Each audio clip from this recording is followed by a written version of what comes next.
Om Shri Krishna. This video is being recorded for Geeta Olympia 2025.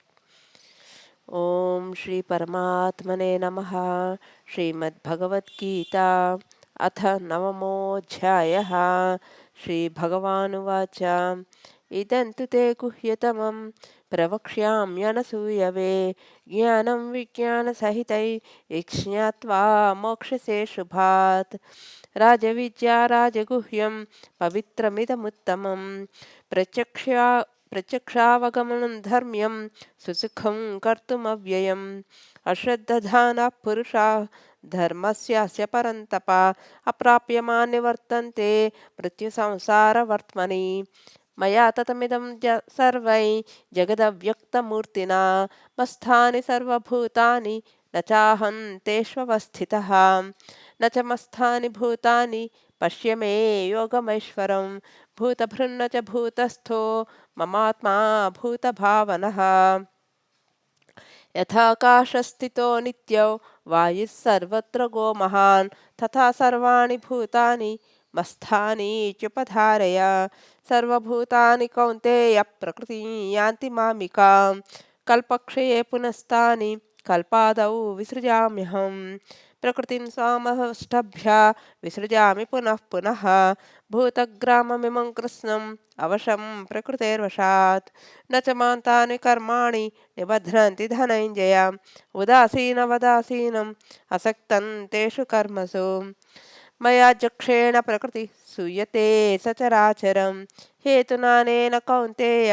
जगद्विपरिवर्तते अवजानन्ति मां मूढा मानुषीं तनुमाश्रितं परं भावमजानन्तो मम भूतमहेश्वरम् मोघाशामोघकर्माणो मोघज्ञानाविचेतसः राक्षसीमासुरीं चैव प्रकृतिं मोहिनीं श्रिताः महात्मानस्तु मां पार्थ दैवीं प्रकृतिमाश्रिताः भजन्यनन्यमनसो ज्ञात्वा भूतादिमव्ययम् सततं कीर्तयन्तो मां यतन्तश्च दृढव्रताः नमस्यन्तश्च मां भक्त्या नित्ययुक्ता उपासते ज्ञानयज्ञेन चाप्यन्ये यजन्तो मामुपासते एकत्वेन पृथक्त्वेन बहुधा विश्वतो मुखम् अहं क्रतुरहं यज्ञस्वधाहमहमौषधं मन्त्रोऽहमहमेवाज्यम् अहमग्निरहं हुतं पिताहमस्य जगतो माता धाता पितामहः वेद्यं पवित्रमोङ्कार ऋक्सामयजुरेव च गतिर्भर्ता प्रभुः साक्षी निवासः शरणं सुहृत् प्रभवप्रलयस्थानं निधानं बीजमव्ययम् तपाम्यहमहं वर्षन् निहृज्ञामृत्सुजामि च अमृतं चैव मृत्युश्च सदसच्चाहमर्जुन त्रैविद्या मां सोमपाः पूतपापा यक्ष्वेरिष्ट्वा स्वर्गतिं प्रार्थयन्ते ते पुण्यमासाद्य सुरेन्द्रलोकम् अश्नन्ति दिव्यान् दिवि देव भोगान् ते तं भुक्त्वा स्वर्गलोकं विशालं क्षीणे पुण्ये मर्त्यलोकं विशन्ति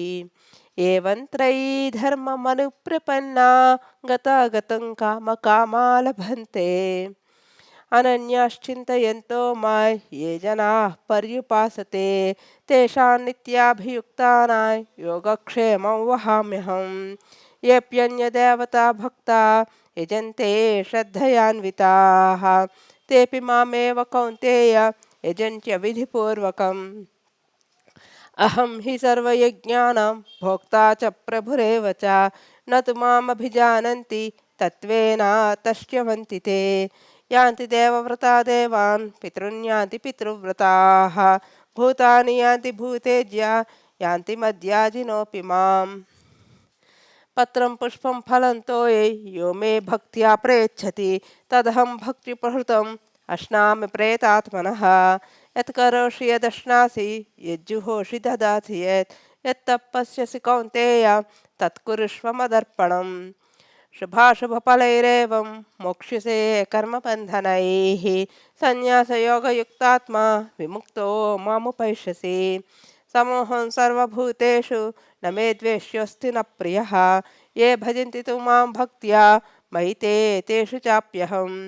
अपि चेत्सु दुराचारो भजते मामनन्यभाक् साधुरेव समन्तव्यः सम्यग् व्यवसितो हि सः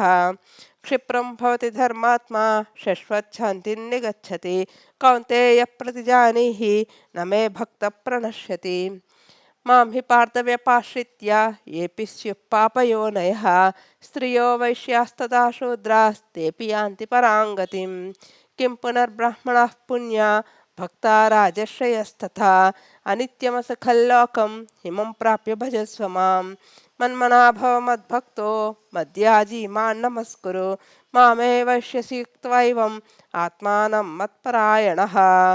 ओम तत्सदिति श्रीमद्भगवद्गीतासु उपनिषत्सु ब्रह्मविद्यायां योगशास्त्रे श्रीकृष्णार्जुन संवादे राजविद्या राजगुह्ययोगो नाम नवमोऽध्यायः। ओम श्रीकृष्णार्पणमस्तु।